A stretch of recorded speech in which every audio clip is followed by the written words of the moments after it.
yesterday's hair here. And the mug of the day, the inside matches my little shawl that I have on. But I hope y'all are having a good day. It is time for some midday motivation. Let's get into the book of 2 Chronicles, chapter 20. It happened after this that the people of Moab, with the people of Ammon and others with them, besides the Ammonites, came to battle against Jehoshaphat. Then some came and told Jehoshaphat, saying, A great multitude is coming against you from beyond the sea, from Syria, and they are in Hazeron Tamar. And Jehoshaphat feared and set himself to seek the Lord, and proclaimed a fast throughout all Judah. So Judah gathered together to ask for help from the Lord, and from all the cities of Judah they came to seek the Lord. Let's stop right there. Jehoshaphat did what we are all supposed to do when you face an unknown enemy, an unknown threat. When you face an enemy or a threat that you do know, the first thing that we are supposed to do, that we sometimes don't always do, is seek the Lord. Now, it's easier sometimes. We get in our flesh, we get in our feelings, we want to be hurt, we want to be in the spirit of offense, and it's easy to be like, we want to be thrown off, we want to be offended, we want to be taken aback, we want to retaliate. God's not asking us to retaliate. He's not asking us to seek revenge. He's not asking us to do anything in that moment. All he wants us to do is say, Lord, help me, help them. Because if you don't help me, I'm going to say something or I'm going to do something that's going to hurt me and them. And then I'm going to be asking for forgiveness because I know I ain't right without you. Okay? So Jehoshaphat feared. He did have fear.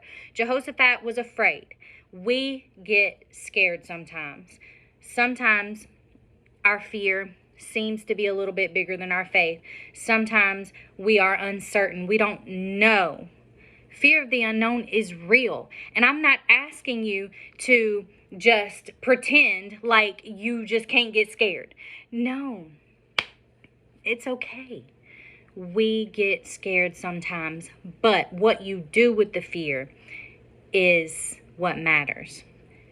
Jehoshaphat was afraid, and he set himself to seek the Lord. I feel like that's saying seeking the Lord maybe wasn't his initial response, what he initially wanted to say or do, but he set himself, he told himself, this is what we're going to do. He put himself into alignment like, okay, I know what you want to say, Jehoshaphat, but this is him talking to himself. Self, and his self said, we're going to seek the Lord. Okay. He seeked the Lord, and then he proclaimed a fast because Jehoshaphat is in charge. He has under his rule these people. And so he said, first of all, I'm not going to ask you to do something that I am not first doing myself. For me, as a mentor, as a speaker, as an encourager and an empowerer, I cannot try to get you to be encouraged if I don't first encourage myself. I cannot implore you to do the things in this book, this here. I cannot implore you to do what you read in this book if I am not first applying it to my own life. And I want to let you know now, when I come on here and I record a video, it is tried and true. It is something that the Lord has given me for me to ultimately deal with myself, to teach me, to help me, so that then I can help you. And I want my journey, it is my life's goal, it is my purpose, it is my passion, that my life, my experiences, my journey will somehow encourage you, empower you, strengthen you, and remind you of who you are, who is on your side, and what you are capable of. You are a warrior, you are chosen by God, and you will do great and mighty things in the name of the Lord. So he proclaimed a fast throughout all of Judah. When you seek the Lord, it's a whole nother level when you go into fasting and prayer. It is a deeper level. It is a deeper hunger. And I say hunger, but I don't even mean a physical hunger. When you fast, you truly see how much you can do without the things that we need, because you are so filled with the Spirit of God and with the things of God, the thoughts of God, and His likeness, which is what we are supposed to do.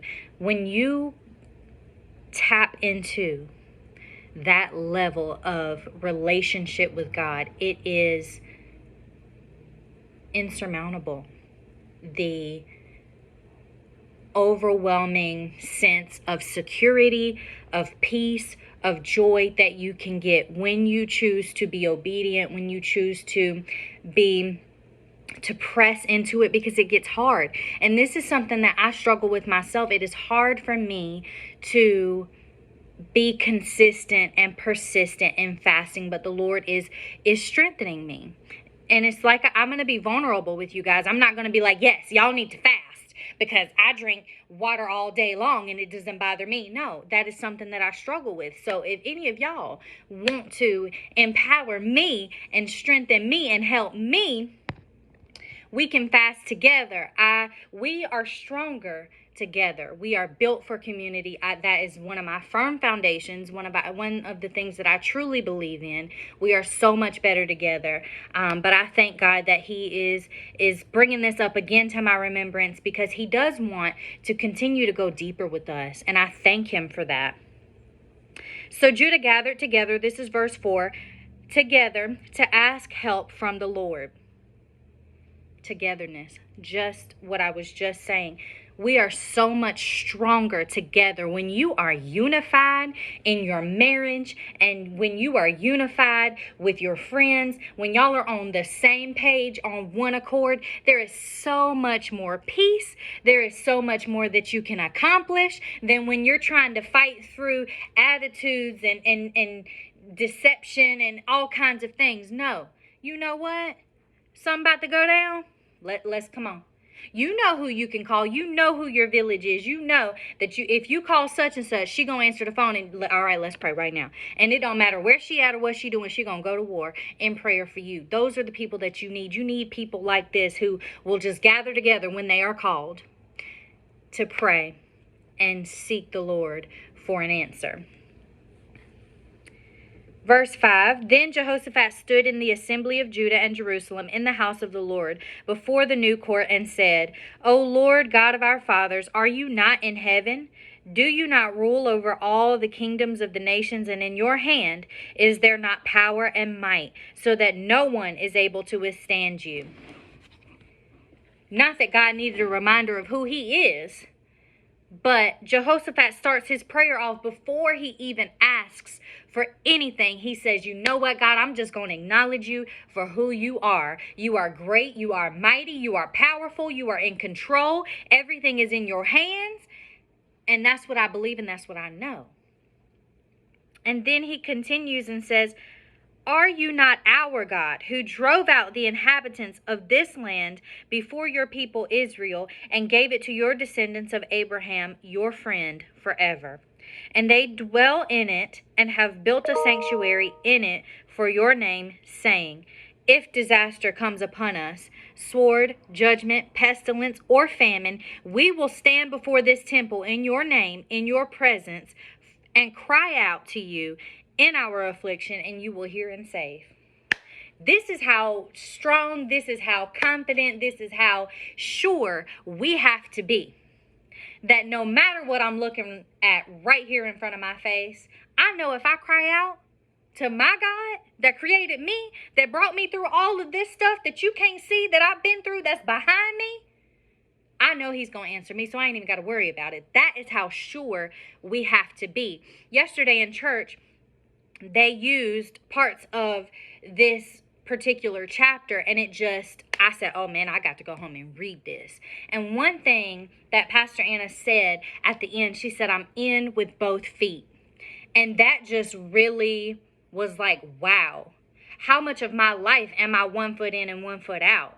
I don't want to be like that. I want to be so sure that I know when I cry out to God in affliction for whatever it is that I need, that he's going to answer me. That is what it means to be in with both feet. That is what it means to have that faith over your fear. Jehoshaphat was afraid. He did not deny that. But his faith in God was so much bigger than that. It was so much more sure of that it didn't matter. Verse 10, and now here are the people of Ammon, Moab, and Mount Seir, whom you would not let Israel invade when they came out of the land of Egypt, but they turned from them and did not destroy them.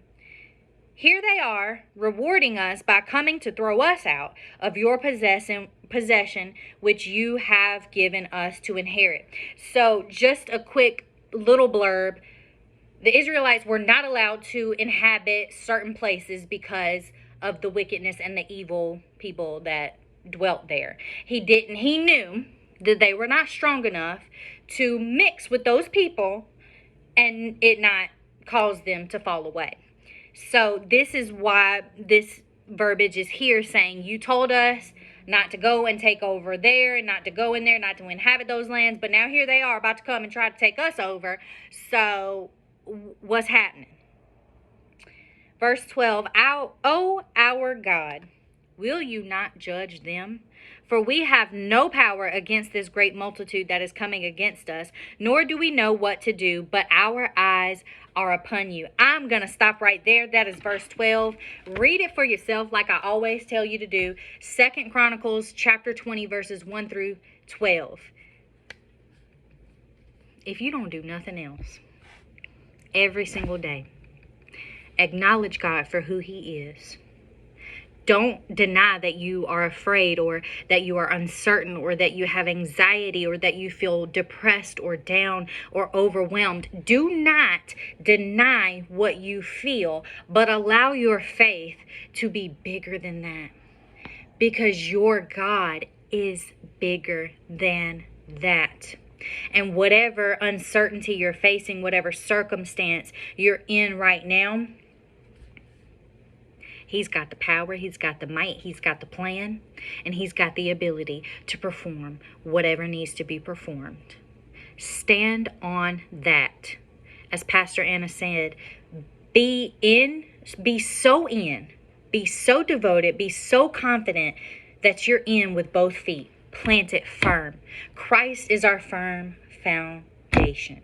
Our faith has to be firm, unwavering, and it has to be bigger than all of the other feelings, because he can and he will perform it. Y'all have a good Monday. If you want to study with us tonight, Jeremiah 36, let me know, and I will make sure you get the link. Have a good day.